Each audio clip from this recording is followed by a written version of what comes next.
Dream job ఆదిత్యతోనే సాధ్యం. Aditya degree colleges admissions open. For more information visit our website. నమస్తే, నేను Keshav. Welcome to Suman TV. రాజకీయ చరిత్రలో ఒక్క అడుగు కూడా అది అద్భుతమైనటువంటి శిఖరాలను అందించిన సందర్భాలు చాలా అరుదుగా కనిపిస్తాయి. కానీ ఆ ప్రస్థానాన్ని సుదీర్ఘకాలం పాటు కొనసాగించడం ఒక రాష్ట్ర చరిత్రలో లేదా ఒక దేశ రాజకీయ చరిత్రలో ఏ కోణంలో చూసినా కానీ అరుదైనటువంటి రికార్డులు సృష్టించినటువంటి ఘనత ఉండడం. పైగా ఇప్పుడు 75 వసంతాలు పూర్తి చేసుకుంటున్నటువంటి శుభతరుణంలోకి అడుగు పెట్టడం, ఆంధ్రప్రదేశ్లో అధికార కూటమిని నడిపిస్తున్నటువంటి అధినేతగా, నాయకుడిగా నారా చంద్రబాబు నాయుడు ముద్ర అద్భుతం, అజరామరం అని చెప్పాల్సిందే. 75వ పుట్టినరోజు చేసుకుంటున్నటువంటి చంద్రబాబు నాయుడు గారికి శుభాకాంక్షలు చెబుతూ ఆయన జీవన ప్రస్థానంలో ఉన్నటువంటి ముఖ్య అంశాలను ఒకసారి విశ్లేషించేటువంటి ప్రయత్నం చేద్దాం. మనతో పాటు అనలిస్ట్ చందు శ్రీనివాస్ గారు ఉన్నారు. చందు శ్రీనివాస్ గారు నమస్కారం. నమస్కారం అండి. చంద్రబాబు నాయుడు గారికి ఫస్ట్ బర్త్డే, ఎందుకంటే ఇది 4వసారి సీఎం పదవిలోకి వచ్చినా కానీ సీఎం హోదాలో ఉండి 75వ పుట్టినరోజు చేసుకోవడం అనేది ఒక అరుదైన సందర్భం. సో రాష్ట్ర చరిత్రలో లేదా దేశ రాజకీయ చరిత్రలో చూసిన సుదీర్ఘకాలం ముఖ్యమంత్రిగా, సుదీర్ఘకాలం విపక్ష నేతగా, సుదీర్ఘకాలం ఒక విధంగా కాంగ్రెసేతర రాజకీయాలను లీడ్ చేసినటువంటి కూటముల్లో కీలక పాత్ర పోషించినటువంటి వ్యక్తిగా చంద్రబాబు నాయుడు గారి రాజకీయ ప్రస్థానం ఎలాంటిది, ఎలాంటి ముద్ర వేసింది? ఆయన్ని అంటే మోస్ట్ ఇన్స్పిరేషన్ పర్సనాలిటీ అనుకోవాలి. One of the senior most politician in Indian political system. మీరు అన్నట్టు ఒక తెలుగు రాష్ట్రాల్లో ముఖ్యమంత్రిగా చేసిన వ్యక్తి 26 సంవత్సరాలకి ఎమ్మెల్యే అయ్యాడు, 28 సంవత్సరాలకి మంత్రి అయ్యాడు. అంటే మ్యారేజ్కి ముందు ఇవన్నీ అయిపోయింది. తర్వాత 46 సంవత్సరాలకి మనం చూసాం ముఖ్యమంత్రి అయ్యాడు. అంటే ఇటువంటిది అంత రేరుగా ఉంటుంది మనకి. మీరు అన్నట్టు ఆయన 4 దాదాపు దశాబ్దాలు 46 సంవత్సరాల రాజకీయ జీవితం, దేశ రాజకీయాల్లో కూడా శాసించే పరిస్థితి ఒకనొక టైంలో ఇవన్నీ కంటే ముఖ్యమంత్రి నుంచి ప్రధానమంత్రి అయ్యే అవకాశం కూడా వచ్చింది ఆయన. కానీ ఈ రాష్ట్రంలో ఉన్న రాష్ట్రాన్ని బాగు చేయాలనే ఉద్దేశంతో సైబరాబాద్ లాంటి గొప్ప నగరాన్ని నిర్మించాడు. టెక్నాలజీని అందిపుచ్చుకోవడంలో దిట్ట, మోస్ట్ విజనరీ లీడరు.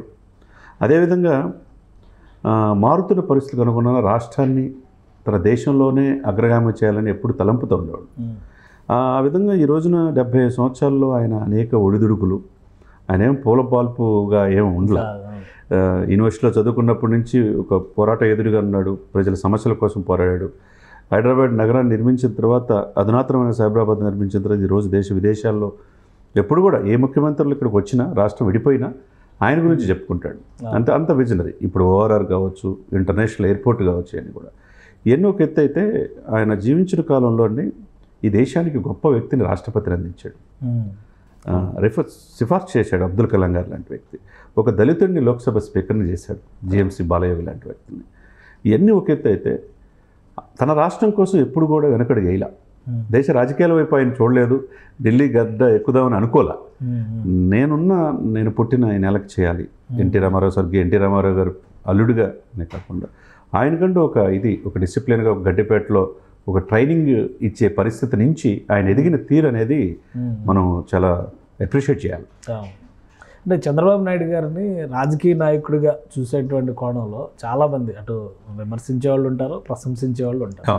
ఇంత లాంగ్ స్టాండింగ్ ఉన్నటువంటి రాజకీయ నాయకుడు, 46 సంవత్సరాలు స్టిల్ బ్యాటింగ్ అంటే అసలు ఇలాంటి రాజకీయ నాయకులు మన దేశ చరిత్రలో ముఖ్యంగా స్వాతంత్ర సమరయోధుల ప్రస్తావనను పక్కన పెడితే ఆ తర్వాత కాలంలో వచ్చినటువంటి జనరేషన్స్లో ఎవరైనా ఉన్నారా? నాకు తెలిసి నేను చూసిన దాంట్లో, నేను స్వయంగా యూనివర్సిటీలో చదువుకునేటప్పుడు 2000 సంవత్సరంలో కలిశాను. నేను లా చదువుకునేటప్పుడు నాగార్జున యూనివర్సిటీలో 2000 సంవత్సరం ఆయన స్వయంగా కలిశాను.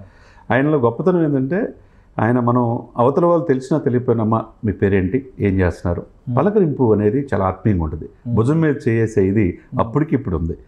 నేను 2000 సంవత్సరంలో చూసా, తర్వాత 2014లో చూసా ఆయన విభజిత ఆంధ్రప్రదేశ్ సీఎం అయిన తర్వాత. ఆ తర్వాత 2022లో కూడా నేను చూశాను ఆయన. ఎక్కడ కూడా ఏంటంటే రాజకీయాలు ఏంటంటే అది పూలపార్పు కాదని ఇందాక అన్నట్టు, పాలిటిక్స్ తెలిసిన వాళ్ళే పాలిటిక్స్లో సక్సెస్ అయ్యేది. అదేవిధంగా అదే సమయంలో పాలిటిక్స్ ఈజ్ అ పాయిజన్ కూడా. తన కుటుంబాన్ని లాగేస్తారు, వ్యక్తిగత అన్నం చేస్తారు, అనేక రకాల ఇబ్బందులు పడాలి. అటువంటిది ఆయనలో ఎప్పుడు కూడా వెనకడుగు వేయలేదండి. పోరాడాడు, దెబ్బలు తిన్నా, 14 సంవత్సరాలు సీఎం చేసిన, ప్రతిపక్షంలో అదే విధంగా ఉన్నాడు. ఏ విధంగా చూసుకున్నా మనకున్న కాలంలో ఒక అబ్దుల్ కలాం గారు లాంటి దేశానికి రాష్ట్రపతిగా సుపరిపాలన అందించిన కామన్ మ్యాన్ని చూసాం. అతి కష్టమైన పేదరికం నుంచి, కుప్పం నుంచి ఈ రాష్ట్రానికే కాకుండా ఇప్పుడు హైదరాబాద్ ఈరోజు ఫాస్టెస్ట్ గ్రోయింగ్ సిటీగా ఉండి 2034 అగ్రగామిగా సిటీగా వెళ్తున్నా. ఈరోజు జపాన్ వెళ్ళిన 2600 కోట్లు పెట్టుబడి ఈరోజు రేవంత్ రెడ్డి గారు తీసుకొచ్చిన. రేవంత్ రెడ్డి గారు కూడా ఈ స్కూల్ నుంచి చంద్రబాబు నాయుడు గారు బడి నుంచి వచ్చిన వ్యక్తే, ఆ బడి నుంచి పటాలు తెచ్చుకున్న వ్యక్తే. కాబట్టి ఆ విజనరీతో ఆయన ఆ రోజు చేపట్టి ఈ రోజున ఎక్కడికి వెళ్ళినా హైదరాబాద్ వైపు చూస్తున్నారు. ఆ రోజున విద్యా సంస్కరణలు చేయటం కావచ్చు. ఈయన ఒకటి కాదు సార్, ముఖ్యంగా ఏ రాష్ట్రం అయినా ఏ దేశమైనా అభివృద్ధి చెందాలంటే అవస్థాపన సౌకర్యాలు మెరుగ్గా ఉండాలి, రోడ్డు కనెక్టివిటీ ఉండాలి, తర్వాత ఎయిర్పోర్ట్స్ ఉండాలి, తర్వాత పరిశ్రమలు తీసుకురావాలి. ఈ అన్నిట్లో ఈయన అందివేశం చేయగా ఈ దేశానికి అనేక మంది ముఖ్యమంత్రులు కూడా ప్రశంసించే టైంలో మనం చూసాం. ఇండియా టుడే కంక్లేవ్లో కూడా చాలాసార్లు ఆదర్శవంత ముఖ్యమంత్రి అయ్యాడు. గ్రామీణాభివృద్ధిలో కావచ్చు, సంస్కరణలు తీసుకురావటం కావచ్చు, ఐటీలో కావచ్చు. మనం చూసున్న కాలంలో మీరు అన్నట్టు ఒకప్పుడు రాజశేఖర రెడ్డి గారిని చూసాం. రాజశేఖర రెడ్డి గారి కంటే ఎక్కువ కాలం ఈయన్ని సంస్కరణలు తీసుకురావడంలో చంద్రబాబు నాయుడు గారినే ఒక రోల్ మోడల్ అయిన ముఖ్యమంత్రిగా నేను చెప్పగలను. అంటే చంద్రబాబు నాయుడు గారికి సంబంధించి ఎంతమంది ఆయన్ని ప్రశంసిస్తారో అంతమంది వ్యతిరేకిస్తారు. విజన్ అనే చర్చ వచ్చినప్పుడల్లా అసలు ఈ విజన్ మీద ఆయనకి ఆసక్తి రావడానికి కారణం ఏంటి? ఐటీ లాంటి టెక్నాలజీస్, అడ్వాన్స్డ్ టెక్నాలజీస్లోకి ఆయన చదువుకుంది అర్థశాస్త్రం, కానీ విజన్ అంతా కూడా ఇటువైపే ఉంది. రీజన్ ఏంటి? ఆయన వ్యక్తిగతంగా ఆయన అలా మౌల్డ్ అవడానికి ఏమైనా ప్రత్యేక కారణాలు? డెఫినెట్గా అండి. ఇప్పుడు అర్థశాస్త్రం చదువుకుంటే అండి అన్నీ తెలుసుకోవచ్చు.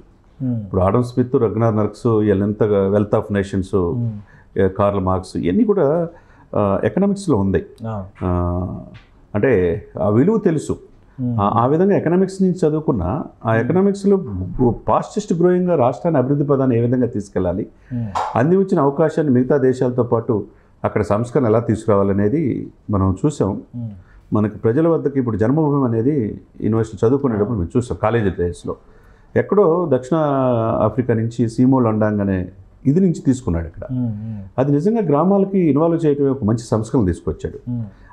ఆయన ఒక చదువుకుంది అర్థశాస్త్రం అని చెప్పి టెక్నాలజీని అందిపుచ్చుకోవడంలో అందివేశం చేయలాగా మనం మిగతా ముఖ్యమంత్రితో పోల్చేది ఓవరాల్గా చూసుకుంటే. లేకపోతే ఇప్పుడు ఇంత హైదరాబాద్ని ఇంత సుందరమైన నగరంగా తీర్చిదిద్దడంలో మిగతా ప్రపంచాలను పోటీపడి దేశాన్ని రోజు సెకండ్ క్యాపిటల్ అయ్యే పరిస్థితులు తీసుకొచ్చారంటే అంత ముందు చూపుతాయి కదండి. ఆ తర్వాత ఇదిలో అమరావతి చేద్దామని చెప్పి అనుకున్నారు, కానీ తాత్కాలిక భవనాలు ఇదిలో ఆ పాయింట్ ఆఫ్ వ్యూలో కొద్దిగా ఇది చేయలేకపోయేపోటి ఒక్కసారి ముఖ్యమంత్రి అనేదానికి జగన్మోహన్ రెడ్డి గారికి అవకాశం ఇచ్చారు. ఎక్కడైతే ఆగిపోయిందో మళ్ళీ అది ఇచ్చేయడానికి ఈయనకు అద్భుతమైన అవకాశంగా చంద్రబాబు నాయుడు గారు చూశారు. అయితే పవన్ కళ్యాణ్ గారు పలు సందర్భాల్లో ఆయన చేతిలో చేసి ఇటువంటి వ్యక్తిని నేను నేర్చుకుంటాను ఈయన దగ్గర అంటాడు. ఈయన ముఖ్యమంత్రి కావాలంటున్నాడంటే అంత దార్శనికుడిగా మనం చంద్రబాబు నాయుడు గారిని చూడాలి. ఎంతో చంద్రబాబు నాయుడు గారికి సంబంధించి ఒక 2-3 ఇన్సిడెంట్స్ చాలా సీవియర్గా ఆలోచించేటంటే, ఒకటి అలిపిరి ఘటన. అలిపిరి రీబర్తే అది అసలు ఏంటి, అంత అటువంటి ఘటన నుంచి ఎంత తట్టుకొని నిలబడి ఇన్ని ఒత్తిడులు తట్టుకొని ఆయన ఆరోగ్య రహస్యం ఏంటి, ఇప్పటికీ కూడా అంతే యాక్టివ్గా ఉండడానికి కారణం ఏంటి? అంటే ఒకటి సార్, ఆయనలో మీరు అన్నట్టు 75 సంవత్సరాల వయసులో ఇప్పుడు అద్వానీ లాంటి వాళ్ళు చూశారు, అటల్ బిహారీ వాజ్పేయిని చూశారు, వీళ్ళందరినీ అబ్దుల్ కలాం గారితో పనిచేశారు. దేశ రాజకీయాల్లో తెలుగు వాళ్ళ యొక్క తెలుగు వాళ్ళ ఆత్మగౌరవం కోసం మొదట్లో పోరాడింది ఆ రోజు ఎన్టీ రామారావు గారు అయితే, తర్వాత పివి నరసింహారావు గారు, చంద్రబాబు నాయుడు గారు ఉంటారు.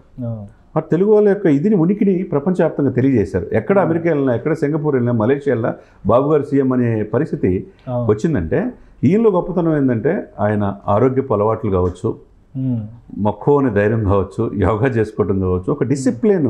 అంటే రాజకీయాల్లో వచ్చిన తర్వాత మల్టిపుల్గా ఉంటాయి సార్ అనేక అలవాట్లు. అవన్నీ కూడా ఎక్కడ కూడా ఇది కాలేదు. ఎప్పుడు తన మీద ఇచ్చిన బాధ్యతని సక్రమంగా నిర్వర్తించడం తప్పితే వేరే ఆలోచనలోకి వెళ్ళాల. కాబట్టి అంత విజనరీ లీడర్గా రూపాంతరం చెందాడనే మనం అనుకోవాలి. అంటే ఇప్పుడు విపక్షాల విమర్శలు, మామూలుగా రాజకీయపరమైనటువంటి వైరుధ్యాలు ఇవన్నీ ఒక ఎత్తు, కానీ 2019-2024 మధ్య జరిగినటువంటి ఆంధ్రప్రదేశ్ రాజకీయం ఆయన జీవితంలో అసలు తట్టుకుని నిలబడడం, అది గ్రేట్. దాన్ని ఎలా విశ్లేషిస్తారు? నిజమే. మీరు అలిపిరి నుంచి చూసుకుంటే అలిపిరిలో ఒక్కసారి కలియుగ దైవం వెంకటేశ్వర స్వామి ఆయనకు ఒక అద్భుతమైన అవకాశం ఇచ్చాడు. క్లేమోర్లు మైన్లు పడిన ఆయన మనిషి బయటకు వచ్చాడంటే ఆ తర్వాత నుంచి అంటే ఈ రాష్ట్రానికి ఏదో చేయాలి, ఈ దేశానికి ఏదో చేయాలంటే ఇది పట్టే ఆయన ఉన్నాడు. తర్వాత మీరు అన్నట్టు 2014 అయిపోయిన తర్వాత 2019 నుంచి 24 వరకు ఆయన ట్రాన్స్ఫార్మ్ అయిన తీరు, ఆయన జీవితంలో ఎప్పుడు లేని కష్టాలు ఆయన పడ్డాడు. అసెంబ్లీలో అనేక అవమానాలు పొందాడు. కళ్ళ నీళ్ళతో నేను ముఖ్యమంత్రిగానే వస్తానని చెప్పి శపథం చేసి బయటకు వచ్చాడు. తన వల్ల ఈ రాజకీయాల్లో ఉన్నాడు, ఇతను ఎట్టయినా ఏర్పారాలి రకరకాల ప్రయత్నం చేశారు. అంతకుముందు ఆయన రోషయ్య గారు లాంటి ఆర్థిక మంత్రి ఉన్నప్పుడు అయితే అది సరదాగా ఉండేది సంభాషణ వాళ్ళ మధ్య, కానీ అది శృతిమించి వెళ్ళిపోయింది. కానీ అది కూడా తట్టుకొని నిలబడి ఈనాటి రాజకీయాల్ని కూడా చూసుకుంటూ వెళ్ళి ముఖ్యంగా రాజమండ్రి సెంట్రల్ జైల్లో 52 రోజులు జైలు జీవితం గడిపినప్పుడు అండి, ఏంట్రా బాబు ఈయనకి కూడా ఇన్ని కష్టాల స్కిల్ డెవలప్మెంట్ కేసులో అని చెప్పేసి అది చాలా ఆయన జీవితంలో ఒక రకంగా ఆయన ఇక అయిపోయింది రాజకీయ జీవితం, ఇక పరిసమాప్తం అనుకునే సమయం నుంచి ఆ 52 రోజుల జీవితంలో ఆయన ఈ 46 సంవత్సరాలు అండి ఒక వ్యక్తిగా ఇంకా మెరుగైన విధంగా ఆలోచించే విధంగా ఆ 50 రోజులు ఆయనకి నెక్స్ట్ లెవెల్లో ఉపయోగపడిందని మనం అనుకోవాలి. సో ఇప్పుడు ఈ 75వ పుట్టినరోజు చాలా కీలక దశలో ఉన్నారు రాష్ట్ర పునర్నిర్మాణం అనేటువంటి ప్రక్రియలో.